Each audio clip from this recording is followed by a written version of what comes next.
Olá, boa noite, bem-vindos a mais um Notícia Jato. Estamos começando nosso programa de segunda-feira, hoje é dia 13 de setembro. Essa edição ela é gravada excepcionalmente, devido a um problema aqui de agenda, mas o programa fica aí ao vivo, na estreia dele pontualmente às 20 horas, como foi feito agora. Lembrando, esse programa ele é oferecido pela Embraer, sempre aqui conosco, na Aero Magazine, então agradecendo também a parceria da Embraer, de confiar aqui também no Notícias a Jato. Antes de começar nosso bate-papo, gostaria de pedir, se você não for inscrito no canal, se inscreva, isso nos ajuda bastante a continuar crescendo aqui no YouTube. Também estamos transmitindo hoje pelo Facebook, pelo Twitter, também numa versão gravada, evidentemente. Se você gostar dessa live, deixa o like e ative o sininho para receber as principais notificações. Hoje o tema principal, como vocês viram, é sobre a questão do voo supersônico. Teve-se até recentemente aí uma grande expectativa da retomada do voo civil supersônico, mas as coisas começaram a mudar um pouquinho, especialmente para a Aerion, que era o principal player desse mercado e que estava tentando disputar aí a primazia de um voo executivo supersônico. A gente vai falar um pouquinho sobre isso e explicar o que está acontecendo e o futuro aí do voo supersônico civil. Então vou colocar aqui compartilhar a imagem, que é muito bacana. Eu achava esse avião super bonito, inclusive, o Aerion AS2, era a segunda evolução do primeiro programa lá que eles pensaram, que era o avião executivo. Ele sofreu várias mudanças ao longo de basicamente 20 anos, mas quando estava tudo certo, já existia uma base de clientes, até a NetJets havia sido um dos clientes de lançamentos e tinha uma expectativa da produção começar já o ano que vem. A indústria, a planta Fabril, no caso, lá na Flórida já estava sendo planejado para começar a entrar em serviço até meados de 2024 em produção, né? Então a fábrica seria construída recentemente. O interessante é que esse ano aqui, logo depois que eles anunciaram que seria em Melbourne, na Flórida, a construção da unidade Fabril, o governador do estado da Flórida, inclusive, participou ali da cerimônia. Meses depois, a Aerion simplesmente disse que estava cancelando o projeto e que a empresa seria liquidada. Inclusive, a liquidação deve acontecer até o final desse ano, então é previsto que mais ou menos 100 milhões de dólares aí estejam sendo negociados, já que a empresa realmente suspendeu definitivamente suas atividades. Um dos motivos alegados pela Aerion é que não havia mercado para esse projeto neste momento, então eles não conseguiram investidores. A intenção é que conseguisse a viabilidade do negócio em mais ou menos 10 anos, mas precisava de um investidor privado e uma série de investidores para isso ser mantido ao longo aí dos próximos anos. O principal acionista, ele era um entusiasta do voo supersônico, mas apenas o dinheiro dele não dava. Até para começar a produção, ele teria, ali, a Aerion teria condições financeiras, mas a ampliação de uma linha de produção, a produção seriada e a expansão desse mercado era praticamente impossível se não houvesse outros investidores, aí se falando na casa de 10 a 20 bilhões de dólares, falando um pouco aberto, falando uma cifra muito grande até de diferença, mas dependeria muito como o mundo reagiria ao mercado supersônico. Poderia ter um investimento até de 20 bilhões de dólares para a empresa.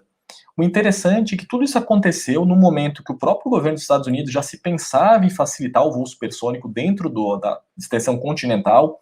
Foi criado aquele corredor experimental de voo supersônico no estado do Kansas, parceiro inclusive da cidade de Wichita. Para quem conhece um pouquinho mais de aviação ou gosta, sabe que ali é um polo industrial do setor aeroespacial muito grande. Então tem presença da Learjet, a hoje Bombardier, tinha também presença da Boeing, da Cessna, da Bell, da Beech. Então um setor ali muito grande que fica na cidade de Wichita, e esse corredor passaria exatamente por cima. A intenção era testar naquele momento o impacto do voo supersônico nas comunidades que moram embaixo, as principais cidades seriam afetadas, como seria feito esse voo supersônico sem criar grande ruído para quem mora dentro das principais rotas planejadas para o voo supersônico. Quem deve utilizar ele por hora é a Aerion cancelou, né? Desculpa. Quem vai utilizá-lo é a Sonic Boom. Ela tem trabalhado bem forte aí por um avião comercial. A diferença é que esse avião comercial, por hora, ele continua aí em serviço, o projeto, né? A questão é que a própria United Airlines, a principal empresa aérea a colocar um pedido, pelo menos não é exatamente um pedido firme, é uma intenção de compra, mas se colocar a United Airlines, que é uma grande companhia americana, um dos principais líderes mundiais do setor, como potencial cliente, isso daria uma certeza que, pelo menos, pelos próximos meses, o projeto continua. Eles vão começar os voos agora experimentais, com modelo em escala, criado para verificar a viabilidade desse voo supersônico com baixo ruído. É um avião tripulado, ele foi anunciado ano passado, o rollout dele, então ele deve começar a viabilizar esse tipo de experimento. A NASA também tem trabalhado nisso, a gente falou recentemente aqui no canal, que eles estão terminando, junto com a Lockheed Martin, o primeiro projeto para a viabilidade de estudos de voos supersônicos com baixo ruído. Não sabe se isso vai funcionar ou não, mas o fato é que o mercado executivo, que era o principal, todo mundo acreditava que se fosse alguém colocar dinheiro nesse tipo de aviação, seria aviação executiva.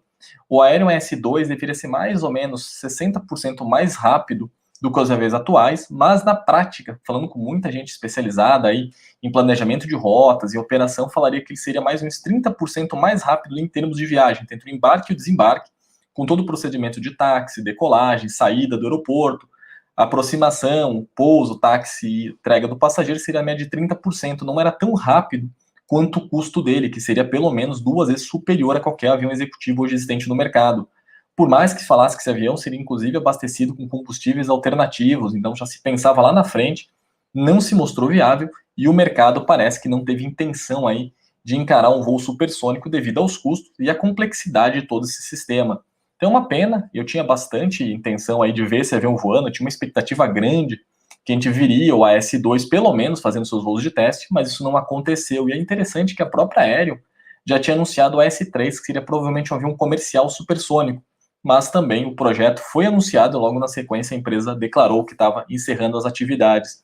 A expectativa agora da própria Aéreo e do mercado é que parte da tecnologia obtida seja vendida até para liquidar melhor a empresa e criar oportunidades de negócio para a massa que sobrou. Então, eles devem vender parte do planejamento que foi feito para esse tipo de voo, parte das tecnologias de voo supersônico, da propulsão também era feita até em parceria com a GE.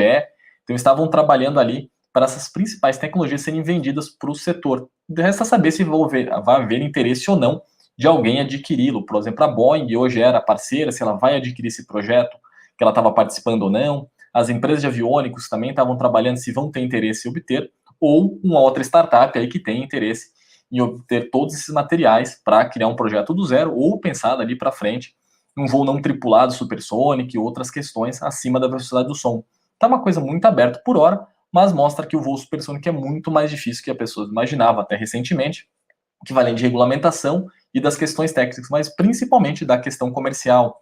Eu sempre falo aqui no canal, um avião bem sucedido é aquele que faz muito por pouco, não adianta fazer muito por muito mais, que ele acaba não obtendo sucesso ou nem indo para frente, como foi o caso do AS2. E falando até um pouco de aviação executiva aí, das dificuldades de você colocar um projeto no mercado que seja um avião muito maior ou muito mais rápido e que consiga viabilidade, a gente tem um caso aqui muito simbólico, inclusive dentro aí da aviação executiva, é o Challenger, de trocar a imagem aqui para ficar bonitinho, você consiga trocar, não funcionou, agora funcionou. O Challenger 350 é um super médio da versão executiva, ele faz muita coisa por um preço bem baixo, tanto que o Challenger ele tem basicamente 30 anos de projeto, é um avião muito bem sucedido no segmento dele. Aqui no Brasil, basicamente, a Embraer tem ido para cima desse mercado com a família Praetor, que tentou lá com o modelo Legacy 450 e 500, foi repaginado para justamente competir nesse mercado. O Challenger 350 é um avião muito viável, ele foi lançado em 2014, essa versão, mas ele acabou sofrendo um pouco de concorrência, inclusive do próprio Legacy da Embraer, mas agora principalmente com a família Praetor. Então vieram para cima e a Bombardier, ciente dessa ameaça, amanhã deve fazer um anúncio de um lançamento de uma versão superior dele, ou seja, uma versão melhorada, para continuar competindo de maneira muito intensa nesse segmento. Inclusive, são um dos aviões mais vendidos do mundo nessa categoria. Então, acredite-se que amanhã vai ser o grande anúncio da Bombardier. A gente vai fazer uma cobertura melhor, assim que for anunciado. E eu até queria agradecer o Eduardo Longuinho, amigo aqui do canal, porque ele cobrou essa notícia e também trouxe a próxima que a gente vai falar aí. Então, sempre que tiver uma notícia, alguma coisa que queira ver aqui no canal, nos manda, seja aqui aqui embaixo nos comentários, pelo chat, pelas cartas@aeromagazine.com.br ou pelas nossas mídias sociais, que a gente também tenta apurar e trazer para vocês. E interessante, então, falando um pouquinho mais do Challenger 350, esse avião conseguiu um sucesso muito grande aí no mercado, mas precisava fazer algumas atualizações. Foi um avião com basicamente 8 anos aí que ele está atuando de forma bem intensa aí para a Bombardier manter uma certa liderança em alguns segmentos da aviação executiva. Então, acredito que essa mudança agora que vai ser anunciada vai ser principalmente interior, vai trazer um interior repaginado, umas melhorias ali de conectividade, isso é bem importante, é um segmento que o passageiro se preocupa muito com pequenos detalhes, seja a velocidade da internet, se tem tomada USB, se ele consegue carregar rapidamente seus dispositivos, como é que a poltrona, tanto para o descanso quanto para o trabalho, isso tudo é muito importante. E a Bombardier é ciente disso, até porque ela tem feito um trabalho muito bom ali na família Global, tem também agora pensado em levar isso para o Challenger 350. Deve também ter alguma atualização ali na questão de desempenho, na questão de sistemas para os pilotos também deve ser anunciada, mas está muito aberto ainda e amanhã a gente faz uma cobertura bem maior sobre isso. E interessante, né, que é justamente o mercado aí que a Embraer tem tentado brigar fortemente com a família Praetor. Então vamos ver o que acontece daqui para frente. E falando de novo, um pouco de agora do lado oposto, né, um avião muito bem sucedido como o Challenger, falando do avião aí que tentou entrar no mercado, mas sofreu bastante, que é justamente essa questão de quem faz mais por menos ou quem faz mais por muito mais. E esse caso é bastante simbólico, é o 747, a versão série 8, é o último modelo da família 747, literalmente, né, já que ele vai deixar de ser produzido agora já no final do ano. Ele entrou ali com uma expectativa de conseguir um mercado entre o A380 e o 777-300R. Eles seriam ali um meio de campo, não seria um avião tão grande quanto o 380, mas seria uma capacidade consideravelmente superior ao 777-300R. O problema foi, ele fazia um pouco mais do que o 777-300R, mas custando muito mais, seja em custo de aquisição ou operação, já está bem próximo até um A380. Então a Boeing tentou ingressar com esse avião no mercado, teve um sucesso relativo no setor cargueiro, já que ali ele se pagava, se mostrava bastante viável, mas no passageiro ele acabou sofrendo bastante. A Lufthansa foi o principal cliente dele, tem uma frota de 20 aviões basicamente, e um dos modelos que ele deve ter recebido é esse que está aí na foto, é um protótipo, ele foi utilizado na campanha de ensaios, era o número 2 da versão de passageiros, mas ele parou há 10 anos atrás, assim que terminou a certificação, e ficou estacionado no deserto, já que a própria Lufthansa não teve interesse em receber o avião. Nunca foi explicitado o motivo da negativa de receber esse avião. Vocês veem, eles estão já com a pintura básica anterior da Lufthansa, naquela barriga azul, desculpa, cinza, cauda azul. Então, até agora a pintura nova um pouco diferente, mas já estava na pintura básica lá dos anos 2010 da Lufthansa. Esse avião ficou parado por 10 anos no deserto, sem nenhum cliente, mas agora um operador privado do Egito resolveu adquiri-lo. Então, ele deixa esse avião comercial e vai ser transformado na versão VIP. Não se também tem muitos detalhes de qual vão ser as mudanças aplicadas a esse tipo de avião. É muito raro até nessa categoria, com a aviação executiva de grande porte, geralmente para bilionários ou grandes corporações, se falar muito do que está sendo adicionado ao avião. Mas basicamente vai ser interior, não se prevê nenhuma mudança estrutural na questão de alcance, na questão aí de peso máximo de decolagem, já que o avião ele é o estado da arte para esse tipo de categoria, seja um avião comercial, seja para um avião executivo de grande porte. E o interessante é que o 7478, na versão de passageiro, teve algumas vendas bem pontuais, por exemplo, na Coreia do Sul, também na China, mas muito para a versão VIP, mas pouco para passageiro convencional. Como eu disse, a Lufthansa aí é o grande operador dele, com uma frota muito pequenininha. Quando a Boeing lançou o 7478, eles tinham essa expectativa de conseguir uma presença no mercado de passageiros, mas principalmente no cargueiro. Então ela acertou, realmente o cargueiro se tornou um sucesso. Fala até relativo, porque ele não teve uma expressão de 300, 400 vendas, mas dentro ali do custo de programa que eles planejaram e a perspectiva de mercado, ele atendeu 100%, mas o de passageiro ficou muito longe do que eles esperavam. Isso daí já mostrava ali que a Boeing estava sofrendo bastante para conseguir colocar seus novos produtos no mercado, especialmente eles que eram modernizados, 7478. É uma modernização da família 747-400, com novos motores, é um avião alongado, ele é um pouco mais comprido, tem mais capacidade de passageiros, mas basicamente a eletrônica dele, todos os sistemas hidráulicos, é basicamente o mesmo que vinha desde lá do 747-400. Isso acabou não agradando o mercado, o próprio A380 sofreu muito, né? A última entrega vai ser feita agora em novembro, até curioso, né? O último 747 e o último A380 vão ser entregues basicamente juntos. Mas, lógico, o 747 se tornou um grande sucesso, passou de 1.000 unidades entregues desde o primeiro da série 100 lá em 1970 até agora. O A380, infelizmente, ficou muito longe disso e teve uma carreira reduzida, basicamente 15 anos, versus mais de 50 do 747. Mas mostra que o mundo mudou muito. Os dois fabricantes já estavam atentos a isso, mas resolveram apostar alto que o quadrimotor de grande capacidade ainda teria mercado, mas se mostrou muito rapidamente que não era o correto, e os dois aviões acabaram aí não conseguindo tudo o que eles esperavam. Mas fico feliz até do 747 ainda ter aí uma perspectiva de venda e de operação por pelo menos mais 10, 20 anos, dependendo da operação que ele vai ser utilizado. A Lufthansa mesmo tem dito que o 7478 continua como seu principal avião, já que eles devem tirar o A380 de serviço. Então, uma vitória para a famosa rainha dos céus, né, que continua aí liderando o mundo há mais de 50 anos. Outra notícia bacana também é como o mundo, justamente essas mudanças, a Breeze, lembrando, é uma empresa criada por David Neeleman, fundador da Azul aqui no Brasil, da JetBlue nos Estados Unidos, por exemplo, entrou no novo mercado. Eles tinham a intenção de não entrar mais naquelas rotas principais, seja ligando grandes centros ou grandes centros às cidades secundárias.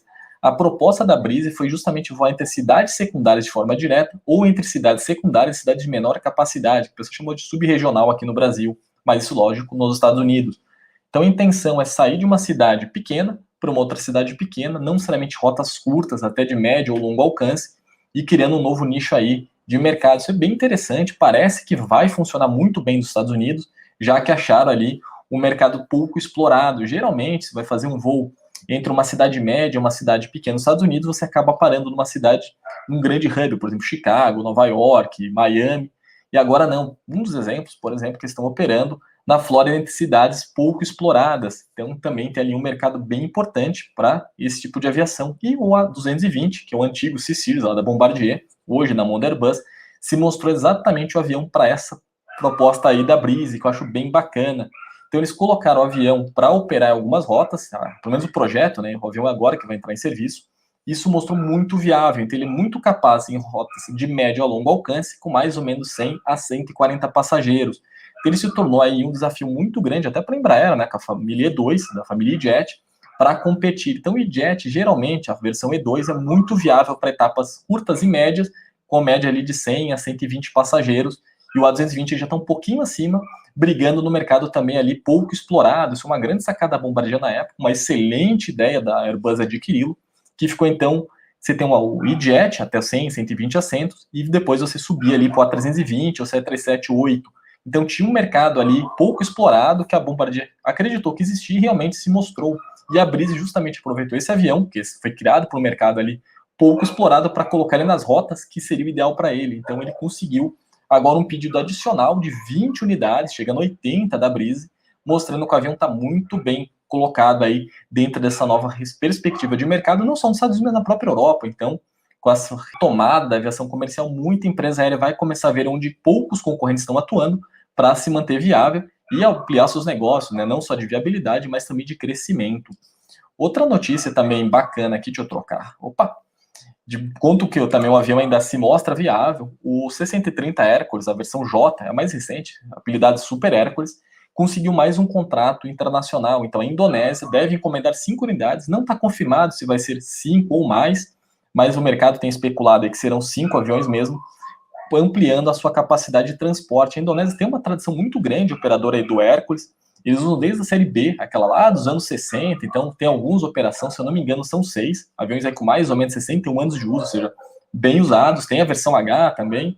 A média de idade dos Hércules da Indonésia são 43 anos, então, estão bem usados, mas mostrando ainda a viabilidade do antigo quadrimotor, que continua muito viável, especialmente na versão J.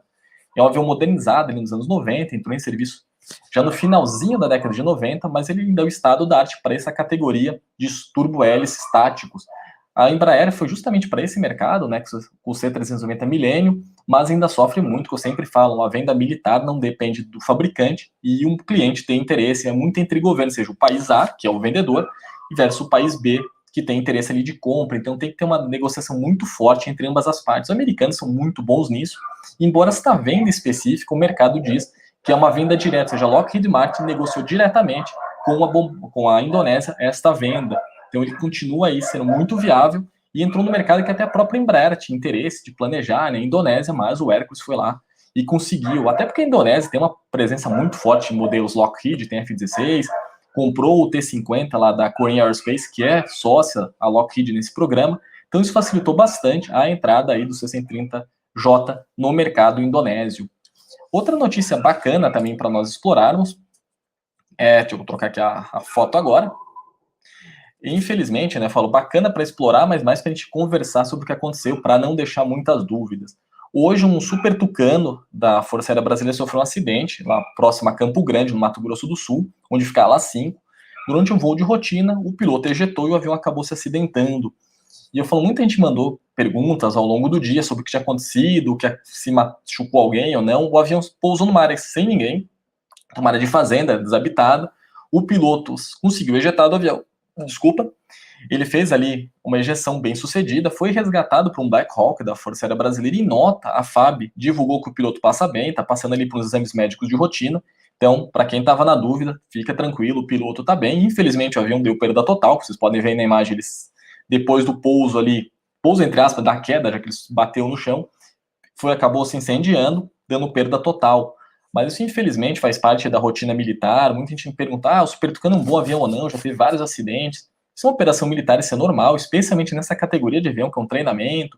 Um avião de ataque leve, ele é sempre submetido a muitos esforços, ou seja, um avião que está sempre trabalhando no limite dele, e acaba acontecendo. Tanto que a Força Aérea, quando encomendou o Super Tucano, pediu 99 unidades, não foi um nem dois, foi basicamente 100, já prevendo, algumas perdas que poderiam acontecer ao longo da operação dele, que é prevista para mais ou menos 30 anos.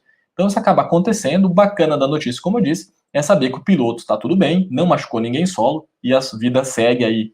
Mas é uma perda, infelizmente, para a FAB, já que o orçamento é restrito de, no futuro, precisar substituir essa aeronave ou não, né? Depende de como é que ficar o planejamento de orçamento para os próximos anos, a necessidade até de ter mais Super Tucano operando. O que eu acho bacana também de citar aqui, para entender por que ele está voando lá em Campo Grande, é lá onde fica o Esquadrão Flecha, que é o terceiro do terceiro grupo de aviação. Então, estava ali fazendo uma rotina, mais ou menos onde ele caiu ali, pelo que me passaram, seria mais de 30, 40 quilômetros de Campo Grande ali, da base onde deveria pousar. Mas está tudo bem. Infelizmente, agora o esquadrão perdeu uma unidade do Super Tucano, mas continuou a operação e o piloto está bem, que eu quero deixar isso bem claro para quem ficou em dúvida, que eu recebi muito e-mail perguntando sobre isso. Bom, por fim, ainda tem mais duas notícias, então. Por fim, sim, vai essa daqui. Para não ficar tão grande o nosso programinha aí com 20 minutos. Na semana passada, a gente comentou que a Rússia tinha enviado para a Bielorrússia, ou Belarus, para quem preferir a versão inglesa do país, alguns Su-30. Então, estava fazendo um treinamento. Está sendo feita agora uma manobra militar muito grande ali, um exercício de guerra que está enfrentando a Bielorrússia quanto a própria Rússia, né? Então, vai ser bem grande. Tem mais ou menos 200 mil soldados aí participando dessa manobra militar. É um jogo de guerra bem intenso. Inclusive, a OTAN está participando de forma indireta, né? Como os russos e os bielorrussos estão se movimentando taticamente com aeronaves militares, com blindados, com navios, a OTAN está de olho e está ali participando, ou seja, uma operação que é um exercício militar acaba tendo ali uma operação real, né? Porque ambos os lados estão sempre de olho no que está fazendo. Então, os russos vão continuar com sua manobra, a OTAN monitorando, e acaba que um fica trocando intercâmbio de maneira indireta com o outro, aquelas provocações padrão que sempre existiram desde a Guerra Fria. Mas o mais interessante que a gente tinha abordado semana passada é que alguns Sukhoi Su-30 tinham sido enviados para a Bielorrússia fora desse exercício, ou seja, eles foram para lá para criar uma nova doutrina. Tinha expectativa que seria feita essa escola de aviação entre a Rússia e a Bielorrússia. Então são 3 bases, uma ali próxima a Minsk, mais ou menos 130 km de distância, outra no enclave de Kaliningrado, fica bem pertinho ali da Europa, é um território meio independente em termos geográficos da Rússia, mas está sob controle de Moscou. E a última estaria mesmo na próprio território russo, essa escola de treinamento. Agora foi se confirmado pelas autoridades russas que esses Su-30 que estão lá não é apenas para treinamento, mas sim para aumentar a capacidade de defesa da Bielorrússia. Nos anos 90, a Bielorrússia e a Rússia criaram um pacto, chama Estado da União, ou seja, os dois países estão se protegendo mutuamente, mantendo uma relação muito próxima. E a Bielorrússia agora tem uma pressão muito grande, especialmente depois que desviaram aquele 737 do Ryanair, que pegou alguns dissidentes políticos, foram presos, o avião foi liberado, até se foi considerado pela União Europeia como um sequestro de Estado, ou seja, o Estado sequestrou o avião com o objetivo de tirar algumas pessoas de dentro. Isso criou um grande problema para a Bielorrússia.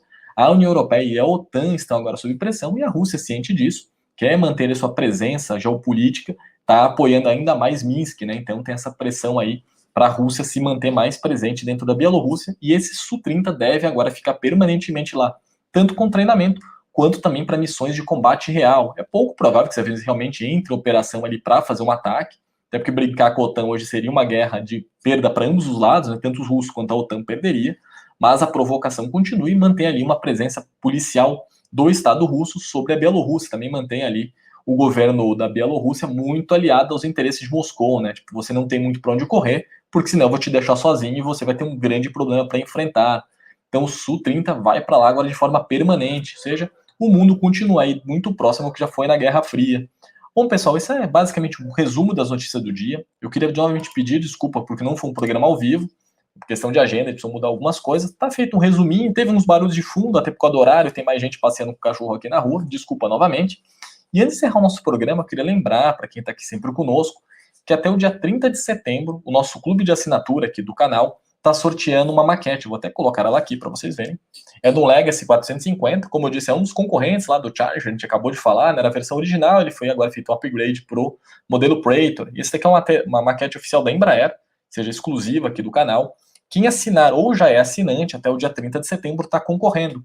Para os assinantes do Clube de Canal, a partir de R$ 6,99, você tem direito a uns benefícios aqui do canal e também a assinatura digital da Aero Magazine. Ou seja, a mesma coisa que vai para a banca, você recebe tanto no tablet, no celular ou no computador, você consegue ler igualzinho à edição impressa. A vantagem é que, além de chegar mais rápido do que nas bancas depende de transporte, tudo que acontece no Brasil tem atrapalhado um pouquinho a distribuição, mas na versão digital você recebe, fechou a edição, a gente fechou aqui na editora, vai direto já para as mídias digitais, você consegue ler igualzinho. Então é bem legal para quem tiver interesse, dá uma olhada lá, tem bastante planos, tem 3 tipos de modalidade, e a partir de R$ 6,99 já dá direito à versão digital, e qualquer um dos 3 planos concorre a essa maquete, tá bom, pessoal?